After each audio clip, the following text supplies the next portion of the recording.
दोस्तों नमस्कार, स्वागत है आपका हमारे चैनल पे। दोस्तों आज फिर उपस्थित है हम एक नए वीडियो के साथ। दोस्तों पिछले दिनों भारत के उपराष्ट्रपति का चुनाव हुआ और सीपी राधाकृष्णन भारत के उपराष्ट्रपति बने। सीपी राधाकृष्णन सांसद रह चुके हैं, वो तमिलनाडु से हैं, कोयम्बटूर से सांसद रह चुके हैं, महाराष्ट्र और झारखंड के राज्यपाल रह चुके हैं और कई पदों पर काम कर चुके हैं।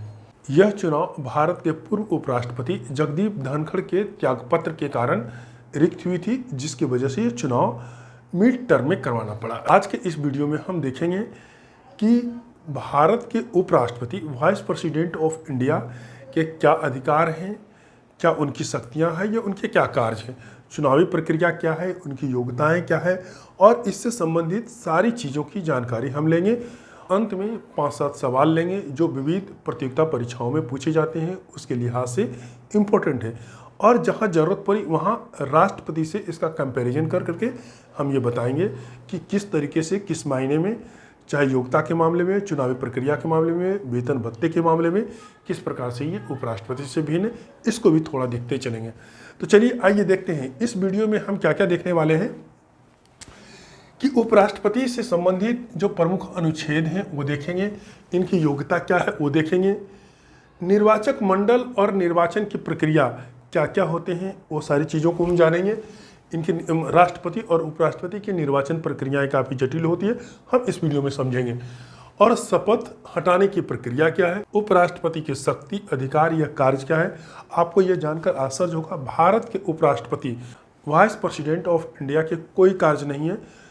यह एक स्टैंड बाय पोस्ट है जो सिर्फ बनाया गया है उस हालात के लिए कि अगर किसी कारण से भारत के राष्ट्रपति अपना पद रिक्त करते हैं या रिक्त हो जाता है या हटा दिए जाते हैं तो उस कंडीशन में भारत के उपराष्ट्रपति कार्यवाहक राष्ट्रपति के रूप में कार्य करेंगे। लेकिन भारत के उपराष्ट्रपति का कोई संवैधानिक दायित्व नहीं है, कोई कर्तव्य नहीं है और ना ही उनके बदले उनको कोई वेतन भत्ते आदि दिए जाते हैं, कोई सुविधाएं उनको इसके वास्ते नहीं मिलती है। आगे देखेंगे तो मिलती है किस बात के लिए, ये देखेंगे। हटाने की प्रक्रिया क्या है ये देख लीजिए। राज्यसभा की स्थिति और वेतन और इससे जुड़े विवाद पे हम चर्चा करेंगे।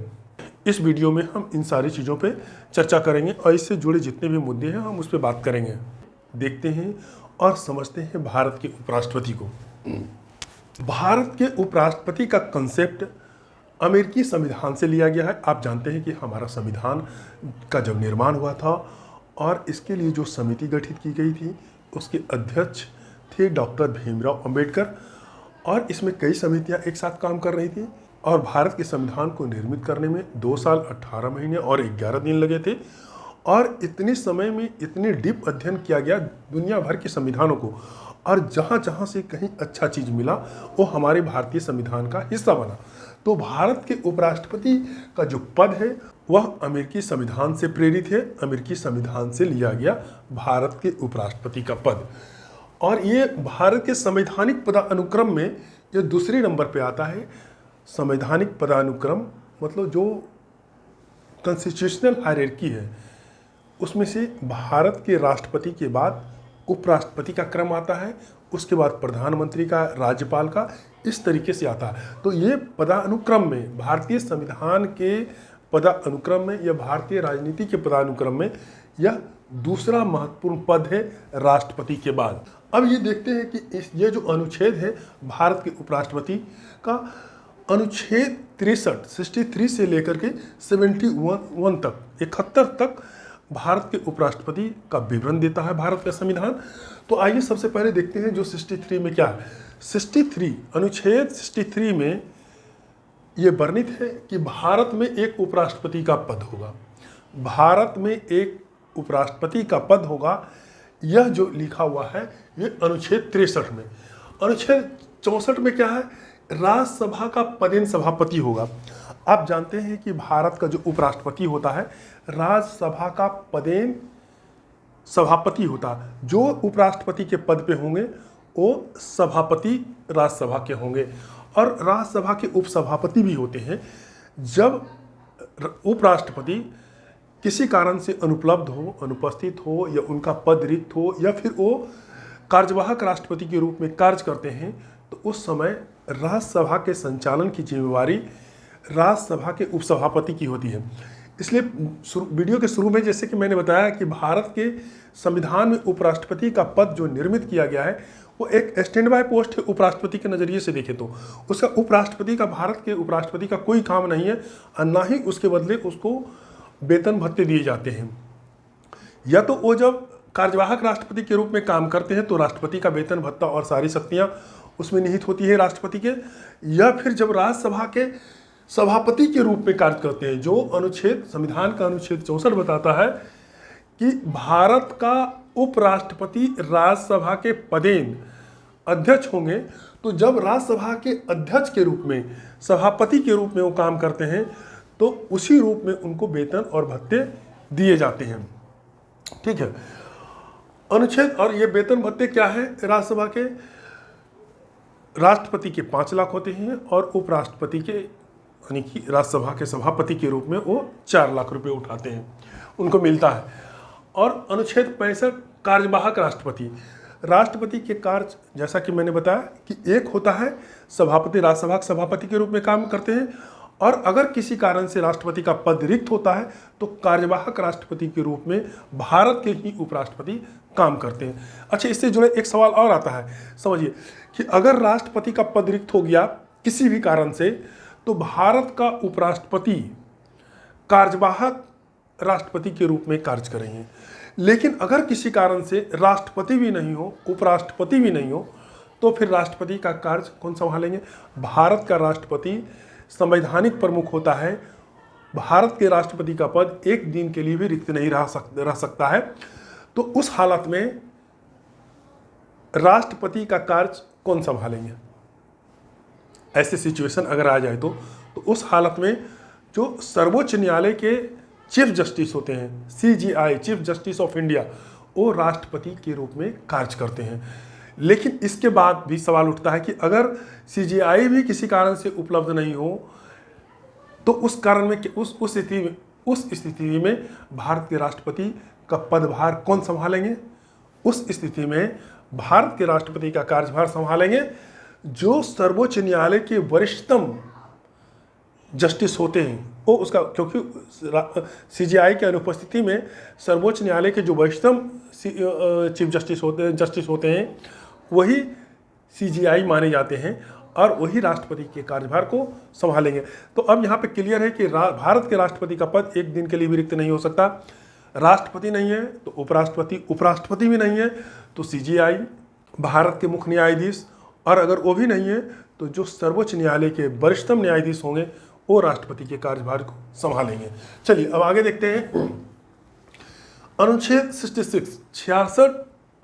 66 में कहा गया है कि जो भारत के उपराष्ट्रपति के चयन की प्रक्रिया क्या होगी, उनका चुनाव और निर्वाचन की प्रक्रिया क्या होगी, ये इसमें वर्णित है।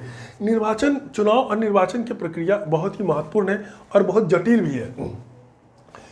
उपराष्ट्रपति के चयन के लिए कम से कम 20 सांसदों का प्रस्ताव चाहिए और 20 सांसदों का समर्थन चाहिए। और उपराष्ट्रपति की प्रक्रिया आप ये समझ लीजिए कि ये सवाल आता है, कई बार पूछा गया है, आप कंफ्यूजन में ना पड़ें कि उपराष्ट्रपति की नामांकन की प्रक्रिया किसी सदन में नहीं होता है। ये एक संसदीय प्रक्रिया नहीं है। ध्यान से समझिए कि उपराष्ट्रपति की चयन की प्रक्रिया जो होती है वो एक संसदीय प्रक्रिया नहीं है, इसलिए यह लोकसभा और राज्यसभा का मामला नहीं होता है। भारत के कोई भी संसद सदस्य 20 संसद के सदस्यों का प्रस्ताव चाहिए और 20 अनुमोदक चाहिए, और 20 और 20 मिलाकर ये चुनाव प्रक्रिया शुरू होती है चुनाव आयोग के द्वारा। भारत के चुनाव आयोग भारत में सभी प्रकार की चुनावी प्रक्रियाओं के लिए जवाबदेह है, चाहे मुखिया का चुनाव हो, विधायक का चुनाव हो, लोकसभा का चुनाव हो या फिर राष्ट्रपति उपराष्ट्रपति का चुनाव हो।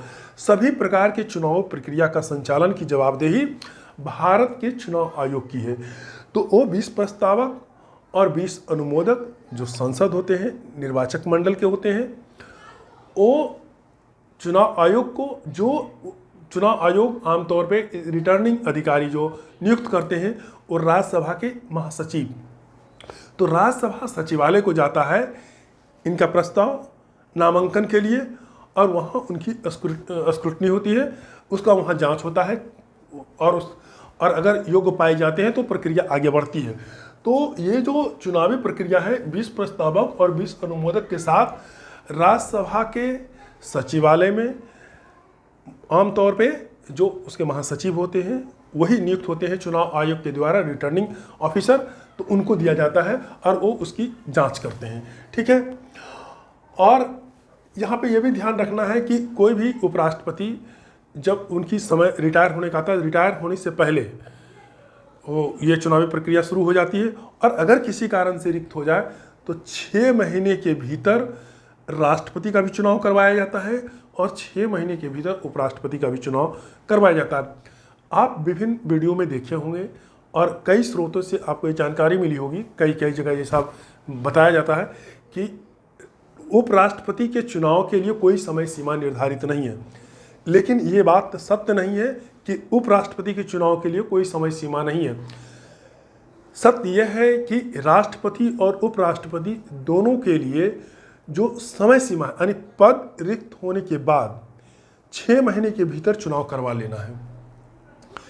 तो राष्ट्रपति का तो चुनाव 6 महीने के भीतर करवा ही लिया जाता है, उसमें बाध्यता है कि 6 महीने के भीतर करवाना है।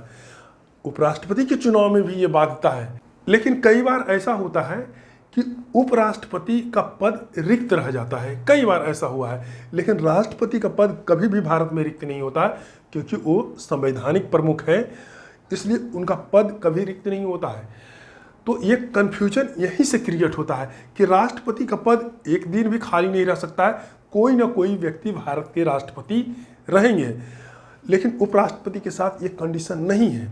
जैसे 1969 में भारत के राष्ट्रपति डॉक्टर जाकिर हुसैन थे, उनकी मृत्यु होने के बाद बीबी गिरी जो उपराष्ट्रपति थे वो कार्यवाहक राष्ट्रपति बने और उसके बाद ये पद उपराष्ट्रपति का पद रिक्त हो गया था और तुरंत इमीडिएट चुनाव हो नहीं पाता है। तो कई बार ऐसा हुआ है कि उपराष्ट्रपति का पद कुछ दिनों के लिए रिक्त हो जाता है, लेकिन राष्ट्रपति का पद कभी भी रिक्त नहीं होता है। उसके कई अल्टरनेटिव हैं, राष्ट्रपति नहीं है तो उपराष्ट्रपति, उपराष्ट्र नहीं है तो भारत के CJI, अगर वो भी नहीं है तो सर्वोच्च न्यायालय के वरिष्ठतम न्यायाधीश राष्ट्रपति के कार्यभार संभालते हैं। लेकिन उपराष्ट्रपति की स्थिति में ऐसी नौबत नहीं आती है, पद रिक्त हो जाते हैं। तो वहाँ से एक कन्फ्यूजन क्रिएट होता है कि उसकी कोई समय सीमा नहीं है, लेकिन हमारा संविधान ये स्पष्ट रूप से कहता है कि चाहे वो राष्ट्रपति हो चाहे उपराष्ट्रपति हो, उसके पद रिक्त होने की तिथि से 6 महीने के भीतर चुनाव करवा लिए जाने हैं। ठीक है, समझ गए होंगे। उसके बाद क्या है कि उपराष्ट्रपति या राष्ट्रपति जितनी बार भी चाहे उनका पुनर्निर्वाचन हो सकता है। एक टर्म पूरा हुआ, दूसरी टर्म में भी जा सकते हैं, तीसरी टर्म में भी जा सकते हैं। हमारा संविधान इस पर रोक नहीं लगाता है, कोई रिस्ट्रिक्शन नहीं लगाता है, इसलिए कोई भी व्यक्ति कितनी बार भी राष्ट्रपति या उपराष्ट्रपति बन सकते हैं प्रक्रियाओं के द्वारा। ठीक है, चलिए अब आइए देखते हैं कि अनुच्छेद 67 अनुच्छेद 67 कार्यकाल और त्यागपत्र या महाभियोग की चर्चा करता है। यह भी बहुत महत्वपूर्ण है। अनुच्छेद 67 में वर्णित है कि उपराष्ट्रपति का कार्यकाल कितनी समय का होता है और उससे त्यागपत्र किस तरीके से दे सकते हैं, किनको दे सकते हैं, और महाभियोग की प्रक्रिया के द्वारा उन्हें हटाया भी जा सकता है। तो राष्ट्रपति और उपराष्ट्रपति दोनों के कार्यकाल 5 साल का होता है। इस बीच राष्ट्रपति या उपराष्ट्रपति चाहें तो त्यागपत्र दे सकते हैं या फिर उन्हें महाभियोग की प्रक्रिया के द्वारा हटाया जा सकता है, संगीन आरोप लगाकर। और ये जो प्रक्रिया शुरू होती है, ध्यान देना है कि राष्ट्रपति के केस में राष्ट्रपति पर अगर महाभियोग लगाना हो तो लोकसभा या राज्यसभा में कहीं भी शुरू की जा सकती है। लेकिन अगर उपराष्ट्रपति का मामला हो, अगर उन पे महाभियोग लगाया जाना हो तो ये सिर्फ राज्यसभा में शुरू होता है, राज्यसभा से ही इसकी शुरुआत होती है। ठीक है, और राज्यसभा में तो दो तिहाई बहुमत से, यानी विशेष बहुमत से, और लोकसभा की सहमति से, यानी बहुमत के आधार पे ये महाभियोग पास होता है। अगर राज्यसभा में 2/3 मेजॉरिटी से महाभियोग का प्रस्ताव पास हुआ और फिर लोकसभा में ये जाएगा और लोकसभा में साधारण बहुमत से उनकी मतलब लोकसभा की सहमति से, सहमति का मतलब यहाँ होता है कि बहुमत से पास हो गया, वहाँ 2/3 बहुमत जरूरत नहीं है लोकसभा में, तो महाभियोग इम्प्लीमेंट हो जाता है और उपराष्ट्रपति अपने पद से हट जाते हैं। और यहाँ ध्यान देना है कि राज्यसभा में ये प्रस्ताव लाने से 14 दिन पहले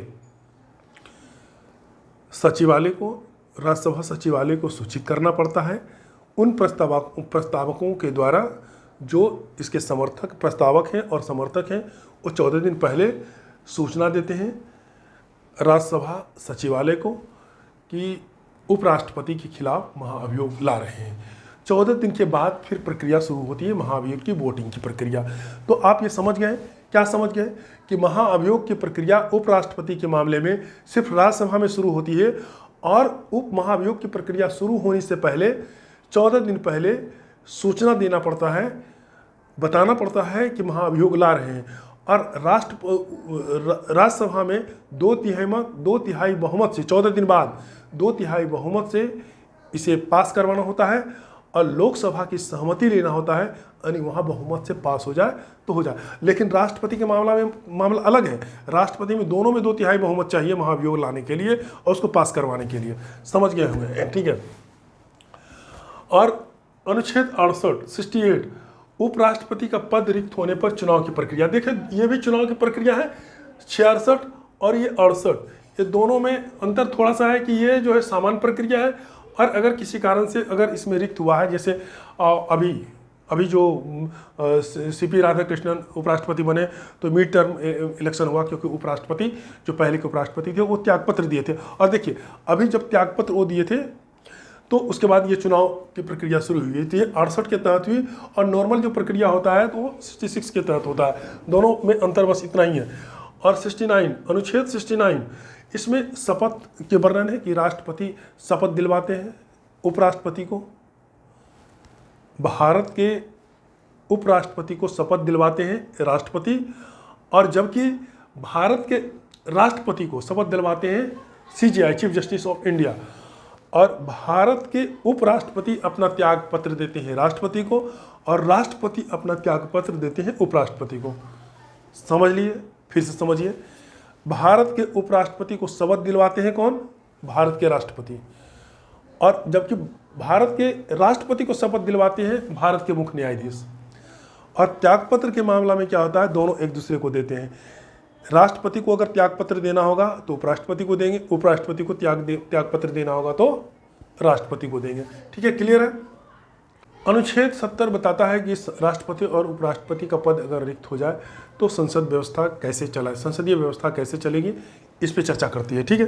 अनुच्छेद 71 ये बताता है कि अगर उपराष्ट्रपति के चुनाव में किसी तरह का विवाद खड़ा होता है तो उस विवाद को निपटारा करने के लिए हमारा देश का जो सुप्रीम कोर्ट है वहाँ ही विवादों का निपटारा होता है और सुप्रीम कोर्ट का फैसला ही अंतिम होता है।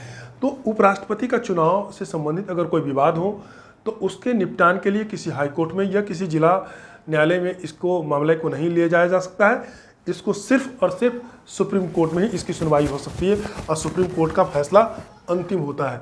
तो ये जो आप देख रहे हैं कि प्रमुख अनुच्छेद जो है 63 से लेकर के 71 उपराष्ट्रपति से संबंधित है, उसके चुनाव प्रक्रिया संबंधित है, उसके अधिकार से, उसके महाभियोग त्यागपत्र से संबंधित है। आप इसको समझ लिए। अगर समझने में कहीं कठिनाई हो रही हो तो कमेंट में ज़रूर लिख करके बताइएगा कि आपको क्या दिक्कत हो रही है और किसी भी मामले में इसमें और क्या विस्तार से आप जानना चाहते हैं वो भी बताएं ताकि जब हम अगली वीडियो लाएं तो उसका ख्याल रखें। अब आइए हम ये देखते हैं कि उपराष्ट्रपति के लिए योग्यता क्या है।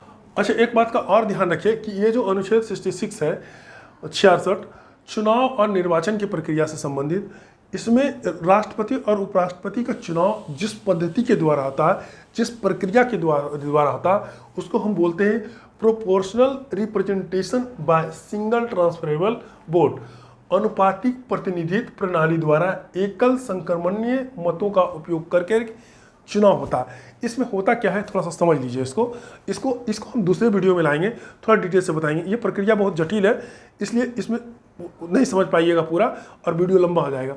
हम मोटे तौर पे अभी बता रहे हैं और फिर अगले वीडियो में हम हो सकता है इस पे हम वीडियो ला करके आपको बताएं, डिटेल से जानकारी दें एग्जाम्पल के साथ। इसमें जो होता है अनुपातिक प्रतिनिधित्व, जो वोटर होता है, अच्छा पहले ये भी देख लीजिए कि इसमें जो वोट डालने वाले होते हैं वो कौन होते हैं, वोटर इसके निर्वाचक मंडल में कौन होते हैं। राष्ट्रपति के मामले में जो निर्वाचक मंडल होता है वो दोनों सदनों के सदस्य, राज्यसभा और लोकसभा के निर्वाचित सदस्य, elected member of the parliament, जिसको जनता चुन करके भेजती है, मनोनीत नहीं, जिसको जनता चुन करके भेजती है वो, और सभी विधानसभा के निर्वाचित सदस्य, विधायक जो इलेक्टेड होते हैं, इसमें मनोनीत नहीं और इसमें विधान परिषद के सदस्य नहीं शामिल होते हैं। विधानसभा के इलेक्टेड मेंबर और दोनों सदन के इलेक्टेड मेंबर, निर्वाचित सदस्य ही सदस्य होते हैं, वोटर होते हैं राष्ट्रपति के मामले में।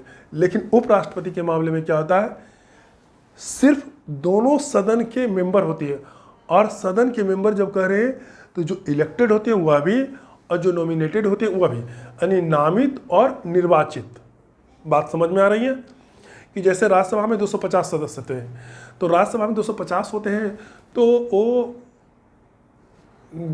12 जो सदस्य होते हैं वो नामित होते हैं, जो विभिन्न क्षेत्रों के विशेषज्ञ होते हैं, साहित्य के, फिल्म के, या फिर विज्ञान के क्षेत्र से, किसी भी क्षेत्र के जो नामी व्यक्ति होते हैं, पर्सनालिटी होते हैं, उसको नामित किया जाता है। जैसे सचिन तेंदुलकर भी रह चुके हैं। उपराष्ट्रपति के चुनाव होते हैं, उस उपराष्ट्रपति के चुनाव में दोनों तरह के सदस्य वोटर होते हैं, निर्वाचक मंडल के सदस्य होते हैं, लोकसभा और राज्यसभा के दोनों प्रकार के सदस्य जो इलेक्टेड होते हैं, जो नॉमिनेटेड होते हैं। लेकिन राष्ट्रपति के मामले में सिर्फ इलेक्टेड मेंबर होते हैं, लोकसभा, राज्यसभा और राज्य के सभी विधानसभाओं के, ठीक है। और ये जो अनुपातिक प्रतिनिधि प्रणाली द्वारा एकल संक्रमणीय मतों का उपयोग होता है, इसमें क्या होता है, proportional representation by single transferable vote. मान लीजिए कि 2 से अधिक अगर उपराष्ट्रपति के कैंडिडेट हैं, अगर 2 हैं तो ये झमेला नहीं होता है, वोट डालें, जिनको भी 50% प्लस जो टोटल वोट पड़ता है उसका 50% से एक ज़्यादा वोट मिलना चाहिए, जिस कैंडिडेट को भी मिलेगा वो कैंडिडेट विजेता घोषित किए जाएंगे। तो जब 2 कैंडिडेट होता है तो इसमें कोई दिक्कत नहीं होती है, लेकिन 2 से अधिक जब कैंडिडेट होता है तो उस कंडीशन में क्या होता है, ये अनुपातिक प्रतिनिधित्व वाला नियम लागू होता है और एकल संक्रमणीय मतों का उपयोग वहाँ पे होता है। मान लीजिए कि 3 कैंडिडेट है और 3 कैंडिडेट में मान लीजिए कि टोटल वोट 100 पड़े, तो 100 वोट जो पड़े उसमें से मान लीजिए कैंडिडेट ए को 40 मत मिला, कैंडिडेट बी को 40 मत मिला और कैंडिडेट सी को 20 मत मिला। तो इस कंडीशन में 3 में से किसी भी कैंडिडेट को 50+ वोट नहीं पड़ा। 50+ वोट पड़ने के लिए 50 और +1 51 वोट किसी भी एक उम्मीदवार को मिलेगा, तभी वो विजेता घोषित किए जाएंगे। और अगर उससे कम मिलता है तो विजेता घोषित नहीं किए जाएंगे। तो फिर यहाँ पे आएगा एकल संक्रमणीय मतों की गिनती होगी, यानी कि ये वोट अब ट्रांसफ़र होगा। ट्रांसफ़र कैसे होता है कि जो वोट पड़ता है, हर वोटर जो वोट देते हैं वो अपना प्रेफरेंस देते हैं। उसमें प्रेफरेंस होता है कि पहला जो मत है, फर्स्ट प्रेफरेंस उनका एक ए उम्मीदवार को है, सेकंड प्रेफरेंस उम्मीदवार बी को है, थर्ड प्रेफरेंस उम्मीदवार सी को है। किसी भी उम्मीदवार को अगर 100 में से 51 मत प्राप्त नहीं हुए, आधे से एक अधिक नहीं प्राप्त हुआ, तो फिर जिसको सबसे कम मत मिला है उसके मतों को हटा दिया जाता है, उस कैंडिडेट को हटा दिया जाता है। और उसके जो मत होते हैं, उस जो मतदाता निर्वाचक मंडल ने अपना सेकंड प्रेफरेंस जिसको दिया है उसको मत ट्रांसफ़र हो जाता है। और ये प्रक्रिया तब तक चलती है जब तक कि एक निश्चित कोटा यानी 50% + 1 मत किसी सिंगल उम्मीदवार को नहीं प्राप्त हो जाता है, तब तक वो विजेता घोषित नहीं किए जाते हैं। मैंने कहा कि ये एक जटिल प्रक्रिया है। हम इसको दूसरे, आप कमेंट में लिख करके बताइएगा कि आप इसको समझना चाहते हैं इस वाले को, कि ये अनुपातिक प्रतिनिधित्व प्रणाली द्वारा एकल संक्रमणीय मत का प्रयोग किस तरीके से होता है। तो हम जरूर एक अलग से वीडियो लाएंगे और एग्जाम्पल दे करके के हम आपको समझाएंगे। ठीक है, अब क्या बचा? हाँ, अब ये देखिए योग्यता का प्रश्न जहाँ तक है तो इसमें क्या क्या योग होना चाहिए? सबसे पहले वो भारत का नागरिक होना चाहिए। कोई भी व्यक्ति भारत का राष्ट्रपति अगर भारत के उपराष्ट्रपति अगर बनना चाहता है तो उसको भारत का नागरिक वैध नागरिक होना चाहिए। ठीक है, वैलिड सिटीजन। दूसरा 35 वर्ष की आयु होना चाहिए। ये देखिए 35 वर्ष की आयु ये पूछा जाता है अक्सर, कई एग्जाम में ये सवाल पूछे जाते हैं कि राष्ट्रपति और उपराष्ट्रपति के लिए न्यूनतम आयु कितना होना चाहिए? तो न्यूनतम आयु 35 वर्ष 35 ईयर्स कम से कम उसको होना चाहिए। और लोकसभा के मेंबर के लिए न्यूनतम आयु 25 वर्ष है और राज्यसभा के सदस्य चुने जाने के लिए न्यूनतम आयु 30 वर्ष है। अंतर समझ लीजिए कि लोकसभा के मेंबर चयन होने के लिए न्यूनतम आयु किसी व्यक्ति का 25 वर्ष होना चाहिए और राज्यसभा के चयन के लिए उसकी न्यूनतम आयु 30 वर्ष होनी चाहिए और राष्ट्रपति उपराष्ट्रपति के चयन के लिए उसकी न्यूनतम आयु 35 ईयर्स होना चाहिए। तो भारत के नागरिक होना चाहिए, 35 वर्ष की आयु होना चाहिए, पागल या दिवालिया नहीं होना चाहिए और फिर किसी लाभ के पद पर ना हो, ऑफिस ऑफ प्रॉफिट का कोई पद हो, मतलब होल्ड किए हुए नहीं हो। किसी लाभ के पद का मतलब होता है कि कोई ऐसी जो नौकरी नहीं कर रहा हो जहाँ से वो वेतन मिल रहा हो, सरकारी नौकरी जो सरकार से सीधा उसको वेतन मिल रहा हो, सरकार उसको वेतन दे रही हो, या किसी ऐसे निजी संस्थान या अर्ध निजी संस्थान जहाँ सरकार की हिस्सेदारी हो या जो संस्थान सरकार के नियंत्रण में हो और वहाँ से वो वेतन प्राप्त कर रहा हो, तो वो लाभ के पद माने जाते हैं। और साथ में आपको ये भी ख्याल रखना है कि वो कोई भी संसद का मतलब विधायक भी, लोकसभा राज्यसभा के सांसद चयन होने के लिए भी ये कंडीशन है कि लाभ के पद पर नहीं हो। अगर वो लाभ के पद पर है और वो सांसद या विधायक बनना चाहता है, राष्ट्रपति या उपराष्ट्रपति बनना चाहता है, तो उसको उस पद से त्यागपत्र देना पड़ेगा या उस पद को उसको छोड़ना पड़ेगा। लेकिन और देखिए जो लाभ के पद है वो मंत्री परिषद के पद भी आते हैं लाभ के पद में, लेकिन हमारे सांसद तो बनते हैं, मंत्री परिषद का जो गठन होता है वो तो हमारे सांसदों से ही होता है, विधायकों से ही होता है। तो इस मामले में सांसद और विधायक को कुछ छूट मिली हुई है कि ये उसको लाभ के पद से बाहर किया गया है कि कोई भी सांसद मंत्री बन सकता है, कोई भी विधायक मंत्री बन सकता है, यद्यपि वो लाभ के ही पद हैं। और कोई भी सांसद विधायक लाभ के पद पे रहते हुए सांसद नहीं बन सकते, विधायक नहीं बन सकते, लेकिन कुछ मामलों में उन्हें छूट दी गई है। बात समझ में आ रही है? ठीक है। और राज्यसभा के सदस्य होने की योग्यता, राज्यसभा के सदस्य होने की योग्यता ऊपर सब वर्णित हो गया कि भारत का नागरिक है। 35 वर्ष की आयु का ध्यान रखना है कि राष्ट्रपति या उपराष्ट्रपति बनने के लिए 35 वर्ष की योग्यता चाहिए, लेकिन जो राज्यसभा के सदस्य होते हैं वो 30 वर्ष में ही राज्यसभा के सदस्य बन जाते हैं, इसलिए इसको अलग से लिखा गया है कि वो 35 वर्ष की आयु चाहिए। तो राज्यसभा के सदस्य होने की योग्यता ये सभी है। और इसके साथ साथ क्या है कि जो निर्वाचक नामावली में ध्यान ये रखना है कि राज्यसभा के सदस्य होने की जो योग्यता है, ऊपर वर्णित सभी चीज़ें उसमें शामिल है, सिर्फ इसको छोड़कर यहाँ 35 वर्ष है और राज्यसभा के सदस्य के चयन के लिए 30 वर्ष की आयु होना चाहिए। और इसके साथ साथ क्या कि निर्वाचक नामावली में पंजीकरण होना चाहिए कि यानी भारत के किसी भी संसदीय क्षेत्र में उस व्यक्ति का नाम होना चाहिए एज ए वोटर, कि वो भारत के किसी भी संसदीय क्षेत्र में कहीं से भी वो भारत का वोटर है, वो निर्वाचन आयोग में वो पंजीकरण है उसका होना चाहिए। तो ये संसदीय, ये क्या बोलते हैं, राज्यसभा के सदस्य की योग्यता है। तो ये भी योग्यता भारत के उपराष्ट्रपति के लिए अनिवार्य होता है। और बाकी सारी चीज़ें जो है इसमें कि निर्वाचन की जो प्रक्रिया है उसमें शपथ पत्र वगैरह जो देना होता है, नॉमिनेशन फॉर्म भरना पड़ता है, वो फिल करना पड़ेगा, ये सारी योग्यताएं राज्यसभा के सदस्य के लिए आता है। तो ये भारत के उपराष्ट्रपति के पद के लिए भी इसमें ये लागू होता है। इसलिए इसमें बताएं कि जो चुनाव की प्रक्रिया है, ध्यान देना है कि जो चुनावी प्रक्रिया है और महाभियोग की प्रक्रिया है, नामांकन की प्रक्रिया और महाभियोग की प्रक्रिया, दोनों में अंतर क्या है। महाअभियोग की प्रक्रिया एक संसदीय प्रक्रिया है, संसद से ये शुरू होता है। उपराष्ट्रपति के मामले में राज्यसभा से शुरू होता है और राष्ट्रपति के मामले में कहीं से शुरू हो सकता है। और जो नॉमिनेशन की प्रक्रिया है वो संसदीय प्रक्रिया नहीं है, वो प्रशासकीय प्रक्रिया है। संसद से इसका कोई लेना देना नहीं है। 20 सांसद प्रस्तावक और 20 सांसद अनुमोदक होना चाहिए और उपराष्ट्रपति को नॉमिनेट होने के लिए। तो वो प्रक्रिया संसद में शुरू नहीं होती है। ध्यान रखिए कि नामांकन की प्रक्रिया जो होता है वो ना लोकसभा में होती है ना राज्यसभा में होती है, क्योंकि ये एक प्रशासकीय प्रक्रिया है, संसदीय प्रक्रिया नहीं है। और इसलिए इसकी प्रक्रिया जो शुरू होती है सचिवालय से शुरू होती है, ये निर्वाचन आयोग के पास शुरू होती है। तो 20 प्रस्तावक और 20 अनुमोदक के साथ, उसके समर्थन लेटर के साथ नॉमिनेशन फॉर्म भरा जाता है, जो राज्यसभा सचिवालय को जाता है।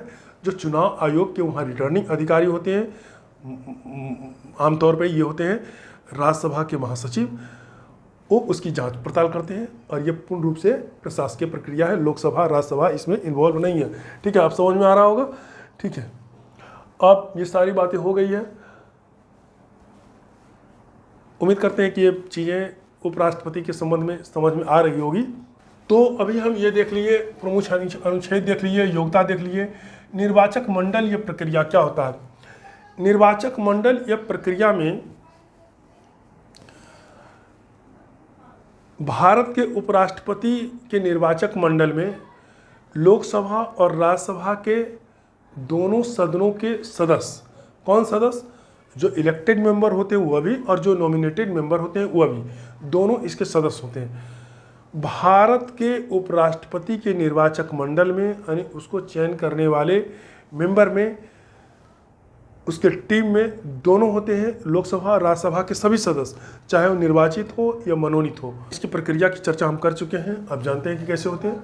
शपथ की बात है, इसकी भी चर्चा हम कर चुके हैं कि उपराष्ट्रपति को शपथ दिलवाते हैं हमारे राष्ट्रपति, और राष्ट्रपति को शपथ दिलवाते हैं भारत के मुख्य न्यायाधीश।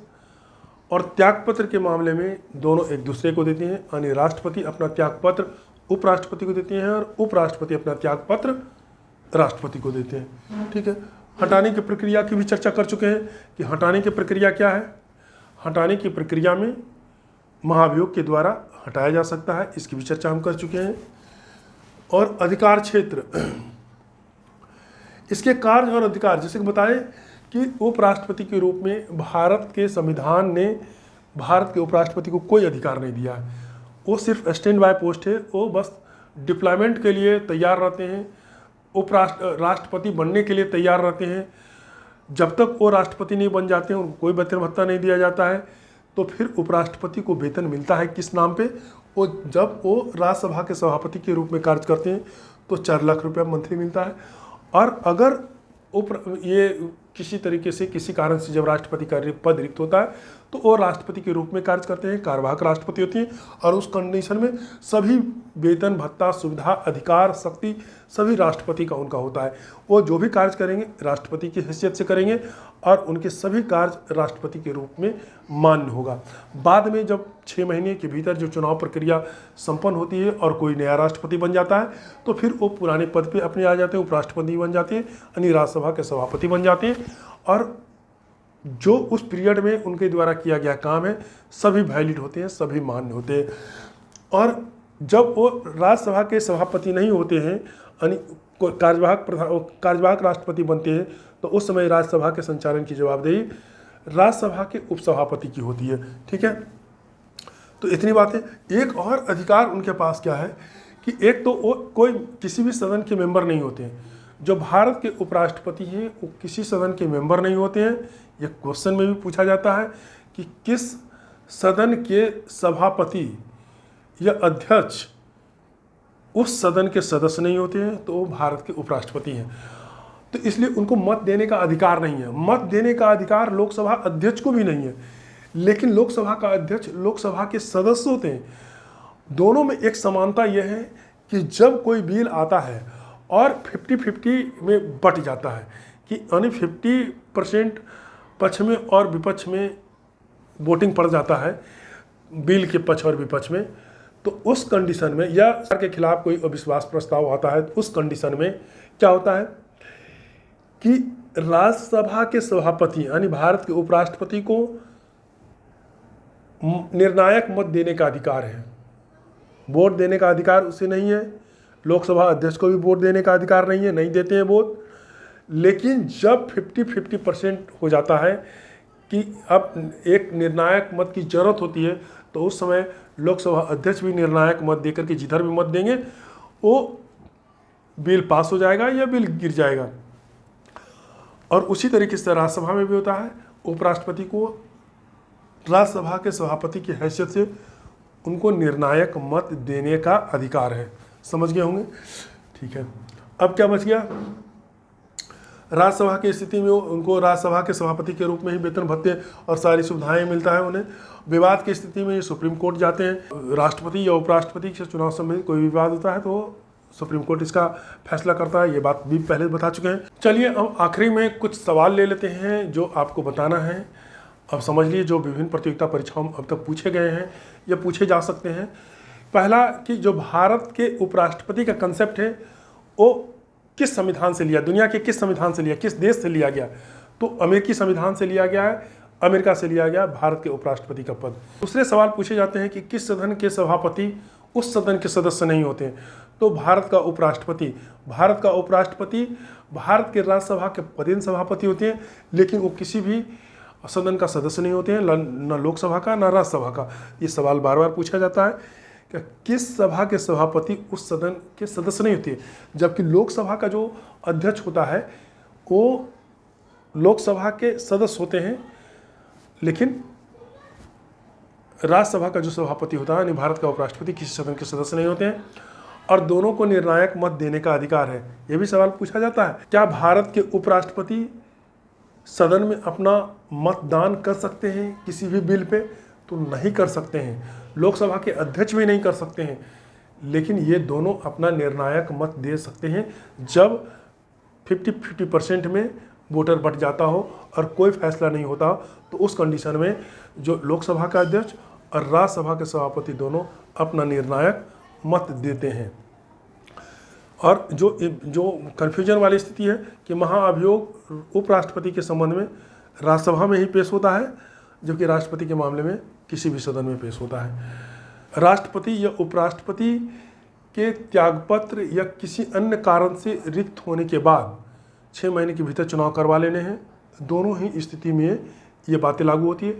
लेकिन राष्ट्रपति का पद 1 दिन के लिए भी खाली नहीं हो सकता है, रिक्त नहीं रह सकता है, जबकि उपराष्ट्रपति का पद रिक्त रह सकता है। कई बार ऐसा हुआ है। ठीक, जब भारत के उपराष्ट्रपति राष्ट्रपति के रूप में कार्य करते हैं तो वो राज्यसभा के सभापति नहीं होती है। तो फिर उस समय राज्यसभा के संचालन की जवाबदेही किस पे आ जाती है? राज्यसभा के उपसभापति की। और जब वो कार्यवाहक राष्ट्रपति बन जाते हैं उपराष्ट्रपति, तो सारी वेतन भत्ता सुविधाएं अधिकार राष्ट्रपति का उनके पास आ जाता है। वो राष्ट्रपति के हैसियत से काम करते हैं। और जैसे ही वो पद पे कोई राष्ट्रपति नया राष्ट्रपति आ जाते हैं तो उसके बाद से फिर ये अपने पुराने पद पे लौट आते हैं और फिर पुराने पद पे पूर्ववत कार्य करने लगते हैं। उम्मीद करते हैं कि ये वीडियो आपको पसंद आया होगा और उपराष्ट्रपति से संबंधित विभिन्न कंसेप्ट आपको समझ में आ गया होगा। इस पे हम चर्चा अगर आप कमेंट बॉक्स में लिख कर बताएं कि अनुपातिक प्रतिनिधित्व प्रणाली द्वारा जो राष्ट्रपति और उपराष्ट्रपति का चुनाव होता है वो क्या होता है, एग्जाम्पल दे करके हम इसको बेहतर ढंग से समझा सकते हैं। अगर आपको लग रहा हो कि इसमें समझाने की जरूरत तो जरूर बताइएगा। और अगर ये वीडियो आपको अच्छा लगा तो वीडियो को लाइक कीजिए, शेयर कीजिए और हमारे चैनल को सब्सक्राइब कीजिए। और अब तक हमारे साथ बने रहने के लिए, हमारे वीडियो देखने के लिए धन्यवाद। Thank you.